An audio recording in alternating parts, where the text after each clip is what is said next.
आज हम सॉल्व करेंगे रिवीजन 3A, बुक 2B है हमारी। First you have to write your name, class and date. Page number 85। Revision 3A में सबसे पहले हमारे पास है मैच।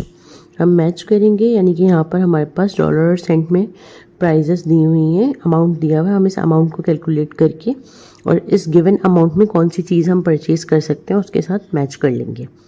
सो नंबर 1 है हमारे पास 1 2 सेंट हो गए हमारे पास, $2 और हमारे पास हो गए 60 सेंट। तो $2.60 यानी कि this is the amount of pen. Again हम काउंट कर लेंगे $5 और ये 50 और $51 बन जाएगा, और ये बन जाएगा एक और 50 और $51। तो ये हो गए $7 और फिर हमारे पास 20 और 20 40 सेंट। $7 40 सेंट। तो हमारे पास अमाउंट ऑफ बुक आ गई। देन हमारे पास अगेन 1, फिर हमारे पास आ गया 50 60 70 80 85, 1.85 यानी कि अमाउंट ऑफ दिस बॉक्स। तो ये हम इस तरह से मैच कर लेंगे। पेज नंबर 86 पे हमारे पास है फिल इन द ब्लैंक्स। हमें जो है गिवन अमाउंट को सेंट्स में कन्वर्ट करना है और सेंट्स को डॉलर में कन्वर्ट करना है। सिंपल, जब हमारे पास 0.25 है, यानी पॉइंट के बाद जो भी नंबर होता है वो हमारा सेंट्स होता है। यानी जिस तरह से हमारे पास कॉइन कहलाते हैं, इस तरह से 10 से पहले 1 1 2 3 इस तरह के हमारे पास जो कॉइन्स होते हैं, तो सेंट जो है वो कॉइन्स कहलाते हैं। तो हमारे पास 0.25 यानी कि 25 जो है वो सेंट्स हैं। तो हमने 25 को अलग कर लिया। $3.05। तो हम जब इसमें से पॉइंट रिमूव कर देंगे 305 सेंट बन जाएंगे। यहाँ पर भी $6 और 0 सेंट्स हैं। तो जब हम पॉइंट रिमूव कर देंगे तो 600 सेंट बन जाएंगे। अब यहाँ पर हमारे पास 50 सेंट है, डॉलर कोई भी नहीं है। तो जब हमें 50 सेंट को डॉलर में कन्वर्ट करना होगा तो हम क्या करेंगे, डॉलर कोई नहीं है यहाँ पे हमारे पास, तो हम 0 पॉइंट कर लेंगे। क्योंकि डॉलर नहीं है तो 0.50 सेंट, यानी कि कोई भी डॉलर नहीं था तो 0 हो गया और 50 सेंट। अब यहाँ पर 270 सेंट, 270 सेंट यानी कि 2.70, क्योंकि सेंट में हमेशा 2 डिजिट्स आते हैं। लास्ट के 2 डिजिट्स हम निकाल देंगे सेंट में और फर्स्ट डिजिट को हम डॉलर में डाल देंगे। यहाँ पर भी 800 सेंट यानी 8.00। तो इस तरह से हम पॉइंट मेंशन करते जाएंगे। अब यहाँ पे हमारे पास fill in the blanks with more and less. अब मोर और लेस यानी ज़्यादा और कम का कॉन्सेप्ट क्लियर करना है। 5.20 जो है वो 3.20 से क्या है, मोर है। 1.20 जो है वो 1.80 से लेस है। 11.05 और 13, 11.05 13 से लेस है, लेस मीन्स कम है। 21.05 जो है वो 12.50 से क्या है, मोर है। 21 ज़्यादा है 12 से, तो मोर आ जाएगा। नेक्स्ट हमारे पास है page number 87। Right the amount of money in each set. Her set में कुछ अमाउंट ऑफ मनी दिया हुआ है, काउंट करके उसको हमने लिखना है। Compare and fill in the blanks. फिर हमें उसको कंपेयर करना है और फिर उसकी ब्लैंक्स को फिल करना है। तो सबसे पहले अमाउंट को कैलकुलेट कर लेते हैं। फर्स्ट वाले हमारे पास है 5 10, ये हो गया हमारे पास 11 और ये हो गया 50 70 90 और 5 और 5 10। तो ये एक और 100 जब कंप्लीट हो जाता है 100 सेंट तो वो $1 बन जाता है। तो ये $1 एक और हो गया हमारे पास। 5 10 11 12, तो ये तो हो गया हमारे पास 12 पॉइंट, और कितना सेंट रह गया, 5 सेंट। तो हमने लगा दिया 12.5 सेंट। ये आ गया हमारे पास सेट ए। सेट बी में हमारे पास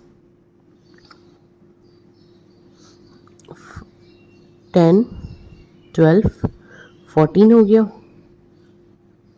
और फिर हम चेक कर लेते हैं 100 नहीं बन रहा है ये, क्योंकि 100 से कम है। तो हमारे पास हो गया 14.50 60 70 80 85। ये हो गया हमारा सेट बी। सेट सी में हमारे पास 10 11, और चेक कर लेते हैं यहाँ पे 100 कंप्लीट हो रहा है। 50 70 90 और यहाँ से 10 ले लेंगे तो ये हो जाएगा 100। तो ये हो गया हमारे पास 12 और फिर 20 और फिर 5 और फिर 10 यहाँ पे बचा था हमारे पास, तो ये हो गया 35। इस तरह, यानी पहले हमने अपना डॉलर कंप्लीट करना है, इसमें से डॉलर कंप्लीट करने के बाद जितना भी अमाउंट बच गया वो हमारा सेंट में चला जाएगा। डॉलर कंप्लीट करने के लिए आपको सेंट में 100 कॉइन्स को काउंट करना होगा, यानी ये जो कॉइन्स हैं ये 100 होने चाहिए।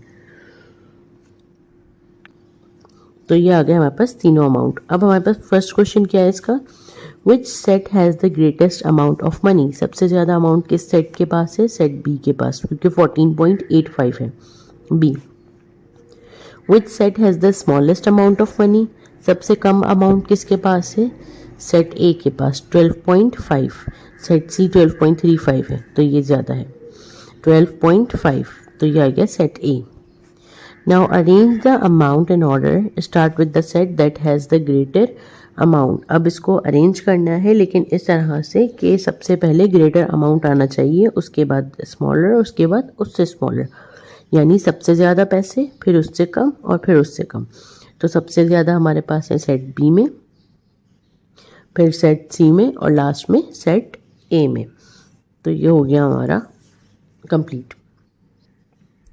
नेक्स्ट क्वेश्चन में अगेन हमारे पास अमाउंट लिखी हुई है चीज़ों के ऊपर, और हमें क्या करना है, arrange the amount in order. इसको अरेंज करना है किस ऑर्डर में, smallest amount. Start with the smallest amount. सबसे कम अमाउंट सबसे पहले आना चाहिए, फिर उससे बड़ा और फिर उससे बड़ा। तो सबसे पहले हम चेक कर लेते हैं सबसे कम अमाउंट 15.80, 1630 और 1535। तो 80 और 35 ये वाला अमाउंट सबसे छोटा है, शर्ट की प्राइस। तो सबसे पहले हम शर्ट का अमाउंट लिख लेंगे,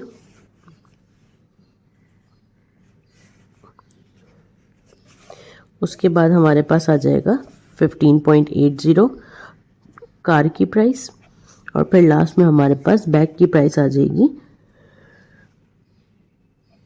16.30। तो ये हमारा अरेंज हो गया फ्रॉम स्मॉलेस्ट टू बिगेस्ट। उसके बाद हमारे पास आ जाते हैं word problems. Word problem number 1 में हमसे पूछ रहे हैं, milling is 130 centimetre toll. Milling जो है वो 130 सेंटीमीटर टॉल है। Nora is 15 centimetre taller than milling. Nora जो है वो मिलिंग से 15 सेंटीमीटर टॉलर है। अब नोरा कितनी टॉल है ये नहीं बताया, बट उन्होंने ये बता दिया कि मिलिंग से 15 ज़्यादा है। What is their total height. तो हमें इन दोनों की टोटल हाइट बतानी है। मिलिंग की तो बता दी इन्होंने, अब पहले हम नोरा की हाइट ढूंढेंगे, फिर इन दोनों की हाइट को प्लस करेंगे। तो 130, अब उन्होंने बताया था मिलिंग जो है वो 130 है, वो हमें पता चल गया। नोरा की हाइट जो है वो 15 ज़्यादा है, तो 130 + 15 ये हो जाएगा हमारे पास 145। इसका मतलब Nora is 145 centimetre toll. Nora की हाइट भी आ गई अब हमारे पास। अब हम क्या करेंगे, मिलिंग और नोरा दोनों की हाइट को प्लस कर लेंगे, क्योंकि हमें बताना है टोटल। जब भी हमें टोटल बताना होता है तो हम हमेशा प्लस करते हैं। तो हमने नोरा की हाइट 145 और मिलिंग की हाइट 130 दोनों को प्लस कर लिया, तो ये हमारे पास हो जाएगा 275। The total height is 275 centimetre. दोनों की हाइट कंबाइन करके 275 सेंटीमीटर हो गई। उसके बाद हमारे पास पेज नंबर 89 पे क्वेश्चन नंबर 7 है वर्ड प्रॉब्लम। अब यहाँ पे हमसे क्या पूछ रहे हैं, अ bag of grapes has a mass of 500 ग्राम। एक बैग है जिसमें ग्रेप्स हैं और उसका जो है वो मास कितना है, 500 ग्राम है। A bag of apples weight 200 gram less than the bags of grapes. अब जिस तरह से इन्होंने अभी नोरा और मिलिंग वाले क्वेश्चन में हमसे कहा था कि एक अमाउंट दे दिया था और दूसरे का अमाउंट पहले वाले में से ही मिल रहा है, तो यहाँ पर भी सेम चीज़ हो रही है। यहाँ पर ग्रेप्स की अमाउंट तो 500 ग्राम बता दी इन्होंने, बट एप्पल्स का उन्होंने बताया कि ग्रेप्स से 200 ग्राम कम है, यानी कि कितनी है ये नहीं बताया, बट ये बताते 200 ग्राम कम है। यानी कि अगर हम 500 में से 200 माइनस कर लेंगे तो जो भी ग्राम बच गया वो किसका ग्राम्स हो जाएंगे, एप्पल्स के। What is the total mass of 2 bags of fruit. अब एप्पल और ग्रेप्स फाइंड आउट करने के बाद हमें बताना है टोटल कितने होंगे। टोटल करने के लिए हम एप्पल और ग्रेप्स को प्लस कर लेंगे। तो सबसे पहले हम एप्पल की ग्राम मालूम कर लेते हैं। एप्पल जो है वो ग्रेप से 200 कम है, यानी 500 माइनस 200 कितने हो जाएंगे 300 ग्राम, यानी a bag of apple weight is 300 gram. ये आ गया एप्पल का और ये आ गया ग्रेप्स का।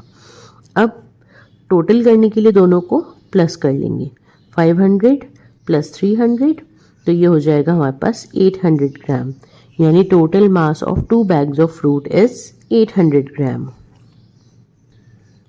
क्वेश्चन नंबर 8 है हमारे पास, Mrs Lim bought 3 bags of rice. Mrs Lim ने 3 बैग्स लिए हैं राइस के, 3 बैग्स खरीदे। Each bag of rice weight 5 kg, हर बैग जो है वो 5 kg का वेट है।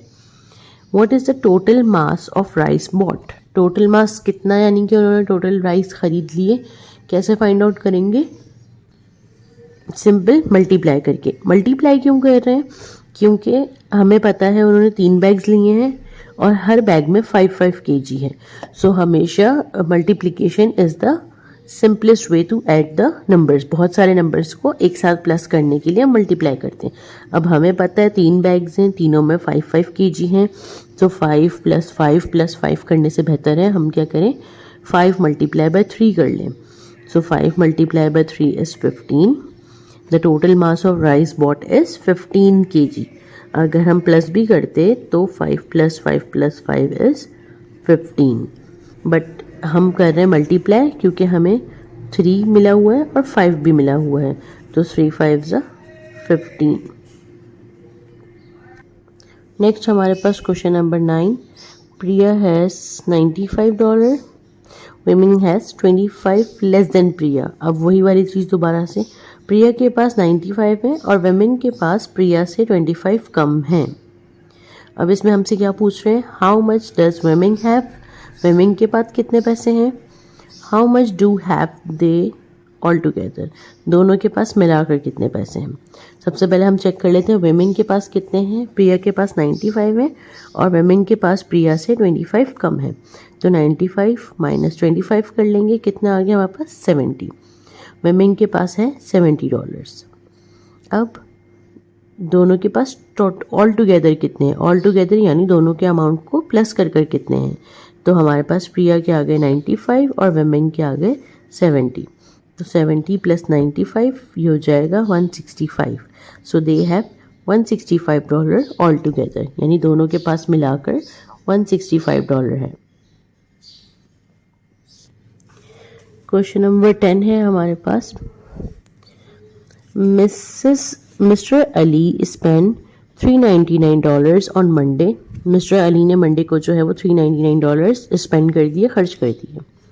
ही spend $140 more on Tuesday than Monday. अब ट्यूसडे को उन्होंने मंडे से भी ज़्यादा खर्च किए, कितने ज़्यादा, 140 ज़्यादा खर्च किए। How much does mister Ali spend on both day, दोनों डेज पे मिलाकर उन्होंने कितने स्पेंड कर लिए। अब मंडे तो हमें पता है उन्होंने 399 स्पेंड किए, ट्यूसडे को कितने किए हैं 140, मंडे से ज़्यादा, तो पहले हम इसको मंडे में प्लस कर लेते हैं और चेक करते हैं ट्यूसडे को कितने हुए, फिर हम आगे सॉल्व करते हैं। सो हम क्या करेंगे 399 + 140 कर लेंगे, तो ये बन जाएगा 539। तो 539 यानी कि ट्यूसडे को उन्होंने स्पेंड किए 539 और मंडे को 399। ट्यूसडे को 140 ज़्यादा किए थे, तो हमने इन दोनों को प्लस कर लिया, तो हमारे पास ज़्यादा अमाउंट आ गया। अब how much does mister Ali spend on both days, दोनों डेज पे मिलाकर कितने स्पेंड किए। सो 399 यानी मंडे और 539 यानी ट्यूसडे को, दोनों को मिला लेंगे, दोनों को प्लस कर लेंगे। सो दोनों को जब आप ऐड कर लोगे तो हमारे पास आ जाएगा 399 539, 9 + 9 18, 1 यहाँ आ जाएगा, 2 9 10 और 3 13 हो जाएगा, 1 यहाँ आ गया, 5 8 और 1 + 9, सो 938। Mister Ali spend $938 on both days. तो ये हो गई हमारी एक्सप्लेनेशन कंप्लीट रिवीजन 3A की। Hope you like the video, don't forget to subscribe. Thank you so much, अल्लाह हाफिज़।